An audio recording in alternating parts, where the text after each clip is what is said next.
자, 이렇게 꿈을 세울 수 있도록 장을 만들 수 있는 자유학기제. 두 번째 이야기는요, 우리 자유학기제를 통해서 우리 아이들의 꿈을 본격적으로 어떻게 찾을 수 있을 것인가, 또 실제 자유학기제가 빚어낸 학교 현장의 변화된 모습은 어떠한가 라는 이야기를 좀 해볼까 합니다. 역시 화면으로 영상을 좀 준비했습니다.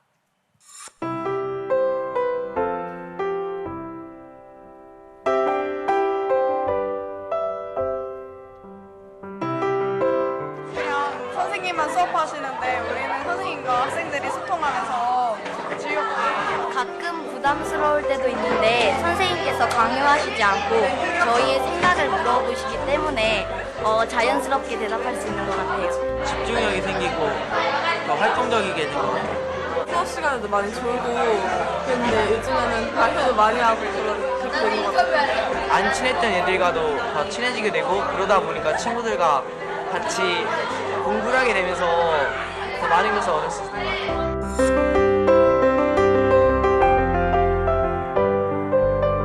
변호사나 검사 쪽의 일도 하고 싶었고 진로 쪽과 관련돼서 이 활동 때문에 지원하게 됐어요. 진짜 검사인 것처럼 몰입해서 해서 되게 뿌듯하고요. 제가 만약에 검사가 될 수도 있잖아요. 그래서 진짜 완전 열심히 되게 유지를 내리려고 되게 열심히 노력했던 것 같아요. 내 꿈은 프로그래머였는데 근데 이걸 오늘 수업을 듣고 나니까 뭔가 3D 프린팅 관련 프로그램을 만들어 보는 것도 괜찮겠다 그런 생각이 들었어요.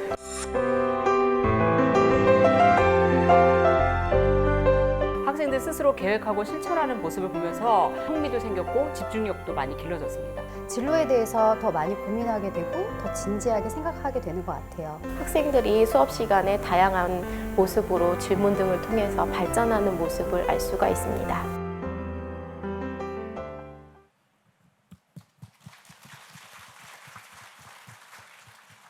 네, 현장의 모습에서 생기발랄함이 좀 느껴지시지 않으신가요? 어떠셨어요? 네, 느껴지시죠? 조는 애들이 없어졌다라는 거, 이거 좀 굉장히 중요한 것 같습니다. 사실 재미가 있으면 또 본인이 하고 싶은 일이 있다면 졸 이유가 없잖아요. 그런데 자유학기제가 실시가 되면서 이렇게 조는 학생들이 많이 줄었다라는 것 자체도 굉장히 의미가 있지 않을까 싶습니다.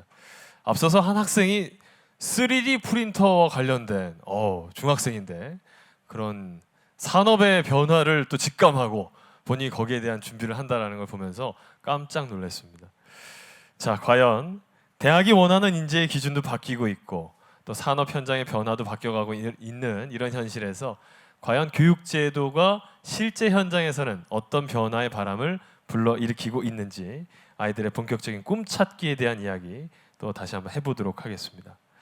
앞서서 우리 선생님들께 학생들의 반응, 이 자유학기제 실시 전과 후로 꿈에 대한 어떤 생각의 변화가 있었느냐를 한번 여쭤봤습니다. 이번에는 교실 수업에서 아이들이 어떤 변화를 좀 느끼는지 이런 얘기도 좀 들어보고 싶거든요.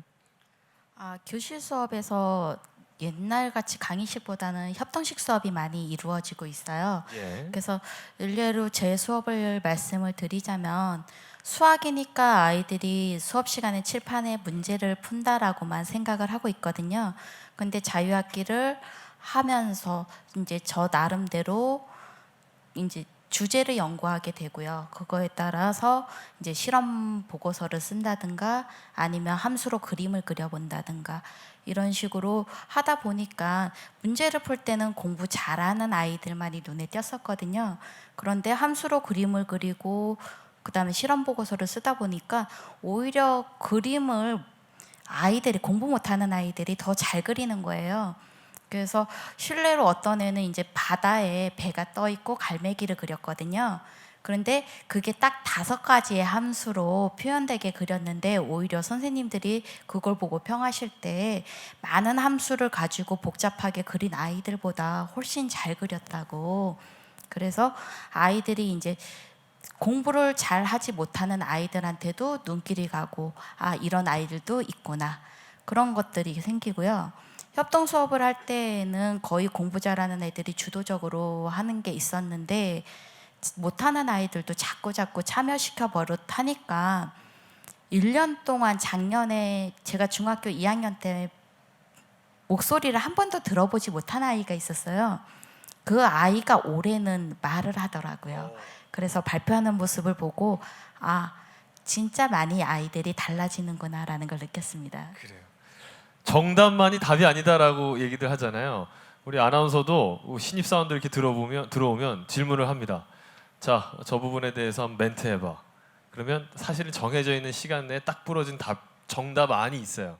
그런데 정말 생각지도 못한 진행 스타일, 정말 자기만이 갖고 있는 그런 답변을 해주는 친구가 나중에 보면 크게 스타가 되고 이런 아나운서로 성장을 하는 걸 볼 수가 있었습니다. 그런 부분에서 함수 요 얘기도 굉장히 좀 와닿는데 선생님. 자, 그렇다면 실제 우리 선생님들은 어떤 변화를 느끼면서 수업을 좀 준비하고 계신지 우리 신 선생님도 그런 얘기 좀 해주실 수 있으실까요? 네, 제가 교직 경력이 그렇게 오래되지 않았는데요. 네. 대학에서는 그 학생들이 주도하는 그런 협동 수업, 뭐 여러 가지 모형들을 많이 배웠는데 예. 막상 현장에 와서 이것들을 적용해 보려고 하니까 현실적인 제약이 너무 많더라고요. 일단은 학생들도 일방적으로 교사가 전달해 주는 것을 받아 적고 뭐 그런 수업에 익숙해져서 니네가 한번 써봐라, 니네가 생각해봐라, 토론해봐라 이런 말을 제일 싫어하더라고요. 그런 말을 하면 선생님을 이렇게 멍하게 쳐다보고 있어요. 그 답을 선생님이 불러주기를 기다리고 있는 거예요. 그러니까 스스로 생각하기를 너무 싫어하는 그런 모습들 때문에 좀 좌절을 했었고, 또 토론을 하든지 학생들이 참여하는 수업을 하게 되면 옆반 교실에게 또 방해가 되고 또 관리자분들에게 눈치가 보이는 그런 현실들이 또 있고, 또 진도도 나가야 되고 뭐 이런 여러 가지 압박 속에서 사실 결국 초창기에 열심히 시도했지만 그것들을 좀 포기하고 저도 강의식 수업을 하던 찰나에 자유학기제를 만나게 되었거든요. 그러니까 자유학기제 수업을 하면서 가장 좋았던 거는 진도라든지 뭐 그런 것들에 구애받지 않고 제가 정말 꿈꿔왔던 디자인하고 싶었던 수업을 마음껏 펼칠 수 있어서 정말 즐거웠어요. 그 시험이라든지 뭐 수행평가로 아이들을 협박하지 않아도 아이들이 뭐 즐겁게 따라오고 선생님 뭐 더 해요 라고 얘기하고, 쉬는 시간이 되어도 보통 쉬는 시간이 되면 애들은 다 책을 덮고 외면을 해버리는데 자유학기 기간 중에는 얘들아 쉬는 시간이야 그만해 라고 하더라도 자기들끼리 신나서 토론하는 그런 모습을 보면서 행복감을 많이 느꼈거든요. 그래서 학생들이 즐거워하니까 저도 즐거웠고 학교가 점점 즐거워지는 것들을 느꼈고요. 학부모님들과 학생에게 가장 많이 들었던 말은 학교 오는 게 너무 즐겁다, 학교 오는 것이 행복하다라는 말을 들었고요. 학부모님들은 우리 아이가 많이 온순해진 것 같아요, 학교에서 즐거웠던 이야기를 많이 해요 라는 말씀들을 해주셨습니다. 그래요. 확실히 좀 변화가 있다라는 걸 좀 말씀을 통해서만도 느껴지는데, 과연 실제 수업하는 모습을 보고 싶지 않으세요? 자유학기제 어떤 모습으로 우리 학생들이 수업을 참여하고 있는지 자유학기 동안 이루어진 수업 영상을 저희가 또 준비를 했습니다. 함께 보시죠.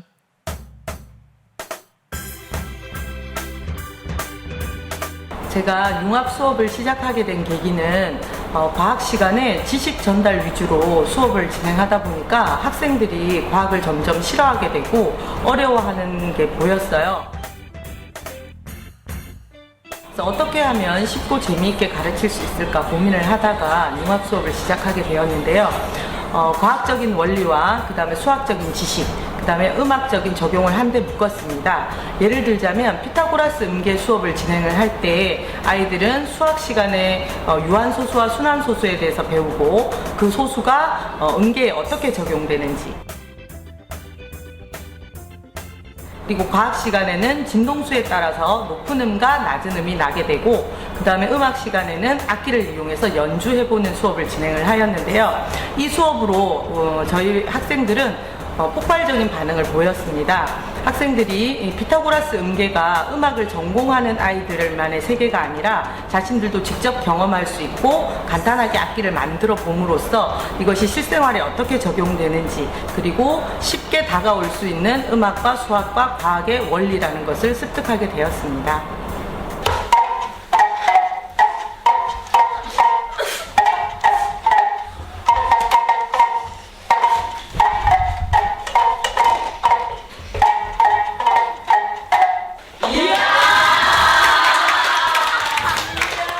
다른 과목 수업에 비해서 좀 더 이해가 빠른 것 같아요.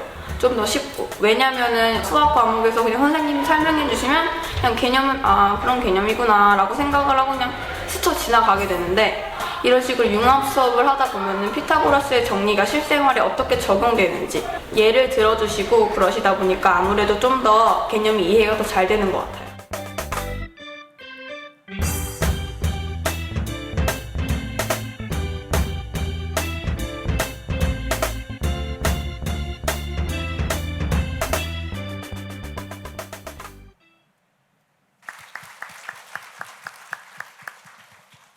이 자리에 계신 우리 학부모님들 학창 시절에 가장 어려웠던 과목 어떤 것이었어요?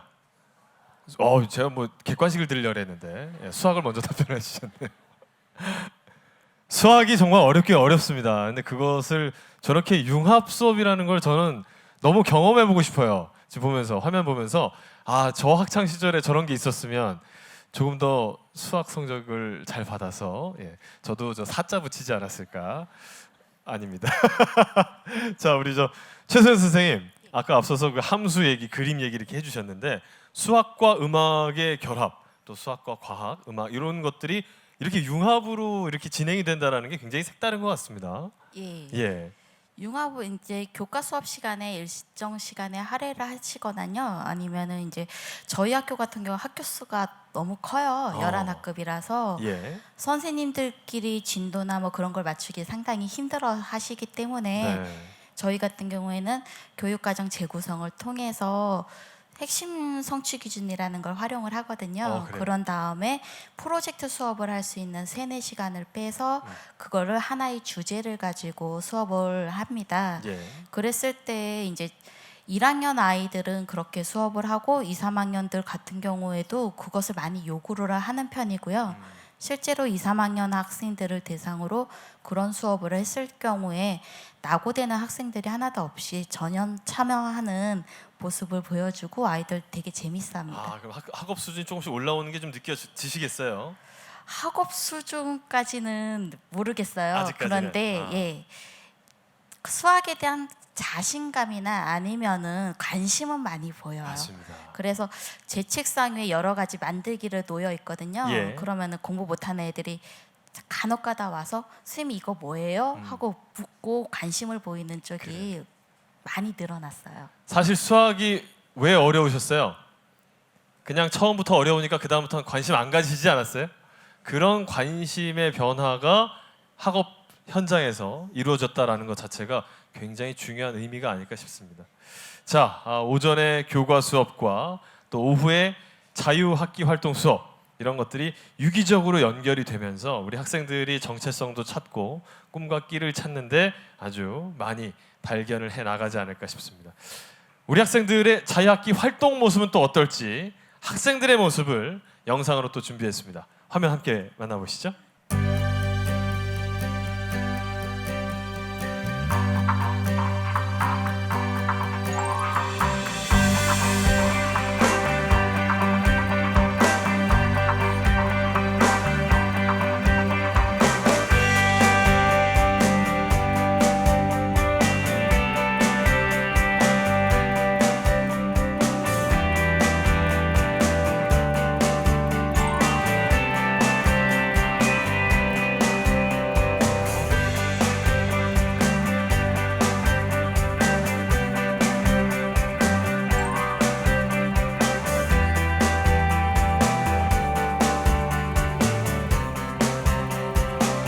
오늘 와서 보니까 말에 대한 기수라든지 조련사라든지 이런 수의사를 보니까 다양한 직업이 있는 것도 알 수 있었고 이쪽 분야로도 생각할 수 있다고 생각하니까 좋았던 것 같아요.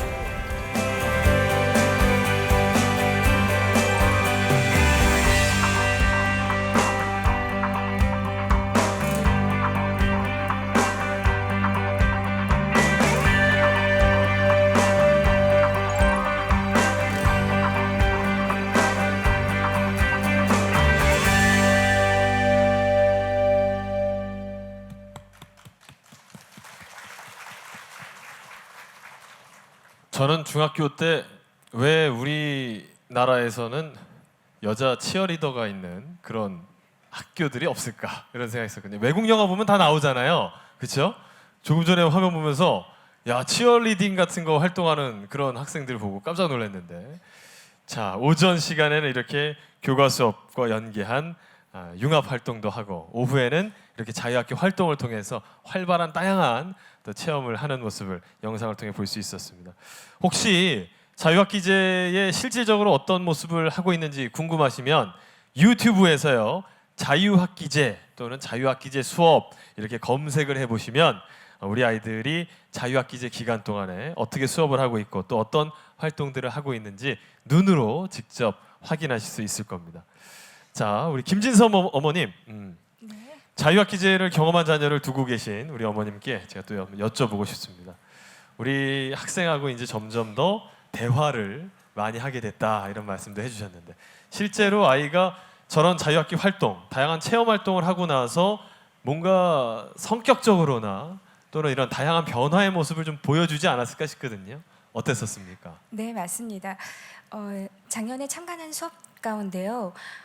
과학 수업에 사이언스 인 더 키친이라고 요리와 접목한 수업을 참여를 했었거든요. 그래요? 근데 실제로 그 요리도 과학적으로 요리할 수 있다라는 걸 아이가 수업을 하고 와서는 엄마와 함께 요리하겠다고 부엌을 자주 좀 쓰고 있는 편이고요. 그리고 또 실제로 국어는 서평쓰기라고 해서 글쓰기 수업을 참관을 해봤는데요. 아이가 직접 참여를 하고 나서 글 쓰는데 좀 자신감도 생기고 자기 스스로 생각하고 또 기록도 해보면서 다른 사람의 글도 읽어보고 이해할 수 있는 관점의 폭이 좀 넓어진 것 같습니다. 일단 이해에 대한 관점이 폭이 넓어졌다. 네. 이런 부분들이 굉장히 좀 큰 변화가 아니었을까 싶은데 혹시 정말 죄송합니다만 아이의 학업 성취도나 이 학업 수준이 변화가 좀 있다고 생각이 되시는지요? 조심스레 한번 여쭤보고 싶습니다. 제일 궁금해하실 것 같거든요. 네, 사실 조금 변화가 있는데요. 어떤? 저희 아이 같은 경우는 중상위권 정도에 해당되는 아이였는데요. 예. 실제 어머님들이 학업 성적이 떨어지지 않을까 이런 부분이 제일 우려하실 것 같은데 예. 또 하는 아이는 또 다시 복구되리라 생각되고요. 우선은 아이가 그 자유학기제를 보내보면서 신나고 밝게 자기를 돌아볼 수 있는 시간을 가졌다라는 거에 되게 좋아하더라고요. 근데 지금 실제로 변화하고 있는 그 인재 양성을 보면 감성으로 본인이 좀 생각을 좀 깊게 하고 또 이해할 수 있는 폭이 넓은 그런 아이들을 또 자라게 하는 것이 또 부모의 또 마음이기도 하고요. 또 지금 변화하는 그거에 발맞추어서 이 자유학기제 그 수업을 하다 보니까 이렇게 학원에 많이 가는 그런 성적을 올리기 위한 그런 수업보다는 실제적으로 자기 자신을 돌아보고 또 교우관계에 있어서 친구들을 돌아볼 수 있었다라는 시간을 가졌다라는 게 더 중요하게 생각합니다. 네, 아마 많이 좀 공감하시지 않았을까 싶습니다. 사실 이 자리에 계신 모든 학부모님들이 자유학기제 시행하면 공부하고 멀어지는 거 아니에요. 또 우리 애만 손해 보는 거 아니에요. 우리 애는 공부 잘하는데 왜 이런 거 해가지고 좀 멀어지게 만드세요. 이런 궁금증을 많이 갖고 계시지 않을까 싶어요. 우리 차관님께 한번 좀 여쭤보겠습니다. 지금 옆에 계신 우리 김진성 어머님과 그 자녀께서도 겪고 있는 부분들. 단순한 학업 성취도가 좀 단기간 내에 떨어질 수는 있지만 아이가 다양한 경험을 통해서 많은 생각의 폭을 넓힌 것 같다라는 부모의 평가가 있단 말이죠. 실제 우리 차관님께서는 여러 학교들을 직접 방문을 하시면서 자유학기제가 잘 시행되었는지를 한번 살펴보셨다고 알고 있습니다. 다른 학교들도 지금 선생님이나 학부모님처럼 이 자유학기제가 그래도 좋은 결과를 갖고 오고 있다라고 말씀을 해주실 수 있으신지요? 예, 뭐 단언코 그렇다고 말씀드립니다. 그리고 실제로 학업 성취도 관련해서는 저희가 이렇게 그 데이터를 분석해 볼 수 있습니다. 그러니까 왜냐하면 자유학기제가 모든 학교에 전면적으로 다 한꺼번에 도입된 게 아니고 우리가 이제 시범 실시를 하면서 점차적으로 늘렸거든요. 그래서 실제로 자유학기제를 한 학교와 안 한 학교를 비교해서 학업 성취도를 볼 수 있는데 저희가 이제 분석을 해보면 실제로 자유학기제를 한 학교에서 성취도가 더 높게 나옵니다. 그리고 그 근거는 뭐냐 하면 지금 우리 선생님께서도 많이 말씀을 주셨지만 학생들이 정말로 참여하고 자기 주도형으로 하다 보니까 조금 더 그 내용들을 자기 몸으로 더 잘 알고 아주 더 빠르게 깨닫는 그러한 부분이 있습니다. 그리고 더욱이 이제 본인이 뭘 원하고 뭘 잘할 수 있는가를 탐색하면서 이제 학생들이 뭘 가지냐 하면 자기가 어떤 꿈이 생기는 거죠. 그러면 훨씬 더 동기부여가 잘 됩니다. 그러니까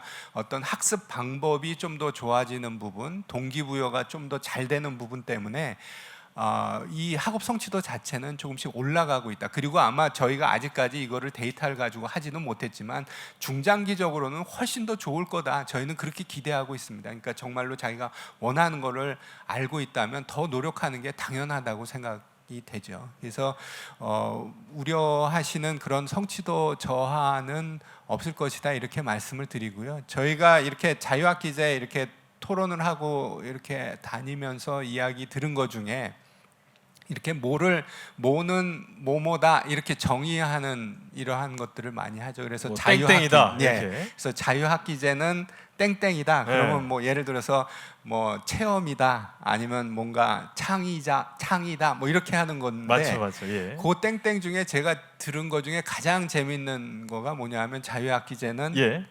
신혼이다. 신혼이다. 네네. 예. 왜 신혼일까요? 이렇게 생각을 해보면 그게 뭐냐 하면 예. 학생들은 신나고 학생들 아까 즐겁다고 표현 많이 했죠. 예, 근데 예. 집에 와서도 즐거워하고요. 그리고 선생님들은 혼나고. 예, 왜냐하면 준비할 게 굉장히 많아지는 겁니다. 그러니까 물론 초임 시절에 어떤 그러한 보람을 느낄 수 있는 반짝이는 학생들의 눈을 볼 수 있는 그 부분이 더 크다고 생각은 되지만 당연히 준비할 게 훨씬 더 많아지는 겁니다. 그러니까 수업 기존에 하던 뭐 교환이 이제 다 쓸모 없어지는 거 새로 만들어야 되고요. 원래 선생님하고 이렇게 같이 뭐 이거를 협력해서 해본 경험이 없는데 이제는 또 같이 또 이것도 짜야 되고 뭐 학생들의 반응을 봐야 되고 학생들이 뭘 하는가를 또 잘 기록을 해야 되고 그래서 실제로 학생에 비해서 선생님의 부담은 굉장히 많이 올라갑니다. 근데 어떻게 되냐 하면 결과적으로는 선생님들의 만족도가 제일 많이 올라갑니다. 네. 그게 왜 그러냐 하면 보람을 느끼시기 때문에. 그래서 이 자유학기제라는 이러한 새로운 수업의 변화 그리고 학생들에게 어떤 여러 가지 자극을 주는 이러한 활동의 변화라는 것이 저희가 지금 보기에는 굉장히 긍정적인 변화로 우리나라 교육을 전체를 바꿀 수 있는 이러한 변화로 생각하고 있습니다. 그래서 이 부분을 잘 준비하고 있다 이렇게 말씀 다시 드리겠습니다. 네. 이 정도면은 학부모님들이 갖고 계신 우려점들을 조금 풀어주시지 않았을까 싶은데요. 한 단계 더 나가서 이 자리에 계신 우리 서울대 입학본부장님이신 권호연 본부장님께도 한번 여쭤보겠습니다. 사실 최근에 대학이 요구하는 인재상 자체도 많이 바뀌고 있고 사회가 원하는 인재상도 많이 바뀌고 있는데 지금 말씀하셨던 것처럼 자유학기제를 통해서 학업 성취도나 학업 수준이 떨어지는 거 아니냐라는 우려점들 이런 관점에서 우리 권 본부장님께서 좀 한 말씀 해주셨으면 좋겠습니다. 요즘에 수시 모집의 비중이 굉장히 커졌죠? 그렇죠. 예. 서울대 같은 경우는 그 수시 모집을 기본적으로 75고 이제 수능으로 하는 정시를 25 이렇게 대제가 있는데요. 이제 전체적으로 이제 내부 논의를 하다 보면은 이제 정시로 뽑는 수능보다는 이제 학생부를 뽑는 수시에 훨씬 교육적인 의미도 많이 담겨가 있고 또 입학한 학생들의 또 학업 성취도도 높고 그러니까 모집 단위별로도 자꾸 이제 수시에 대한 요구가 더 늘어나고 있는 이런 추세입니다. 저 같은 경우는 수시 모집 1세대예요. 제가 2000년도에 대학에 입학을 했는데 당시에만 해도 학교장 추천 전형, 뭐 학생부 전형 이런 것들이 막 도입되기 시작하던 때였습니다. 저는 경희대학교를 나왔는데요. 제가 이 말씀을 드리는 이유는 경희대학교에 입학하기 전만 해도 저는 저희 지역 내에서 문과에서 뭐 한 10등 정도 수준밖에 안 됐었어요.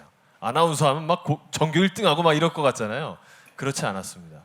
그런데 대학교에 입학을 해서 오히려 공부를 더 열심히 하게 됐던 케이스. 제가 이렇게 말씀드린 이유는 수시 모집이 갖고 있는 장점들이 굉장히 많지 않습니까, 본부장님? 네. 정시 같은 경우는 이제 학업 성취도로만 입학을 하는데요. 예. 이게 이제 학업 역량이 뭔가에 대한 생각을 우리 좀 학부모님들도 좀 하셔야 될 것 같은데요. 그 이제 수능으로 확인할 수 있는 것은 학생이 그 갖추는 것, 예? 좁은 의미로 이제 학업 능력만 의미를 하는데 저희들이 봤을 때 아이가 이게 중등, 대학 이렇게 성장해 가면서 이루는 진정한 의미의 성취도는 갖추는 데서 오는 것이 아니라 그걸 바탕으로 아이가 어떻게 이렇게 관리해 나갈 수가 있는지, 또 관리하는 과정에서 주위 사회 동료들 또 우리 사회와 어떻게 교감을 하는지, 이런 데서 종합적으로 발휘될 수 있는 게 학업 역량이더라고요. 그것을 이제 확인하려 그러면은 이제 수능과 같은 이런 좁은 의미의 학업 성취도로 가지고는 평가하기는 힘들고, 이제 학생부 종합 전형이라고 하는 우리가 생각하는 그 인재상에 필요한 요소 하나하나를 이게 학생부를 통해 가지고 확인을 해서 이것을 종합한 그 모습이 진정한 의미의 학업 역량이 아닌가, 이렇게 보고 있습니다.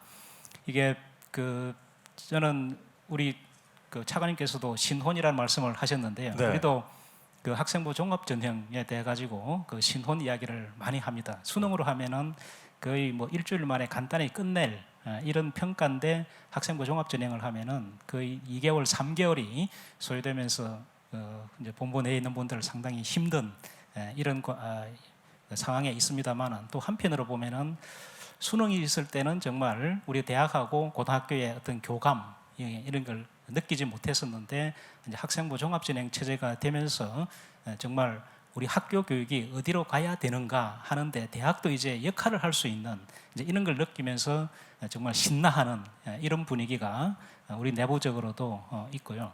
학생부 종합 전형을 통해 가지고 보려고 하는 것은 평가 요소는 3가지입니다. 하나는 학업 역량이 있고, 학업 태도가 있고, 학업의 소양이 있고, 이런데 학업의 소양은 주로 이제 사회적인 역량인데 그거는 너무나 당연한 것이고, 저희들이 가장 이게 중점적으로 보는 것은 조금 전에 말씀드렸듯이 갖추는 부분인 학업 역량, 이게 다가 아니고 두 번째에 있는 학업 태도라고 하는 이 부분이 아이가 어떻게 갖춰져가 있는가를 정시는 확인하지 못하는데 수시에서는 확인을 할 수 있다는 게 큰 장점인 것 같고요.